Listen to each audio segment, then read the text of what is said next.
2200 পৰিয়ালে জাননী কৰা হৈছে ইতিমধ্যে এতিয়া ঘৰ এৰি মানে ধৰক গড়খিনি ফৰেষ্ট বাইদেৱে কৈছে যে তোমালোকৰ গড়খিনি তোমালোকে নিজে নিজে লৈ যোৱা আমি ওপৰত এইটো কৈ দিম যে লুটমাৰি নিজে নিজে এফেকশ্যন হৈ গ'ল এতিয়া অলৰেডি মানে ধৰক গড়খিনি নিজে নিজে লৈ গৈছে মানুহখিনি ক'ত যাব মানুহখিনি জেগাৰ কোনো ঠাই নাই এক বছৰ বাহিৰত মাটি নাই আৰু ইয়াত ধৰক গোটেইখিনি মানুহ ভূমিহীন মানুহ আৰু ভূমিহীন মানুহ এই ভূমিহীন হিচাপত আমি ইয়াত আছো গতিকে আমাক চৰকাৰৰ ওচৰত আমি এইটো আবেদন কৰিছোঁ আমাৰ ভূমিহীন মানুহক ইয়াত সংস্থাপন দি পিছত সিহঁতে উচ্ছেদ কৰক আমি উচ্ছেদটো আমি মানি লৈছোঁ বুলি আমি প্ৰশাসনৰ সময়টো এই মাজত কৈছে যে এফেকশ্যন হৈ যাব ফৌজ আহি যাব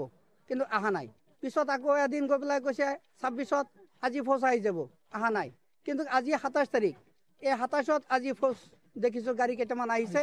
কোনোবা অহাৰ পিছত SP ছাৰ আমাক মাতি লৈ গৈছিলে কৈছে যে আমাৰ লগত থাকিব আমি লগত থাকি পেলাই আমি যিখিনি কৰিম আমি ৰাইজক কৈছোঁ যে ৰাইজ উত্তেজনা নকৰে আমি লগত থাকিম আপোনালোকে যেনেকুৱা হিচাপত তেনেকুৱা হিচাপত কৰক কোনো অসুবিধা নাই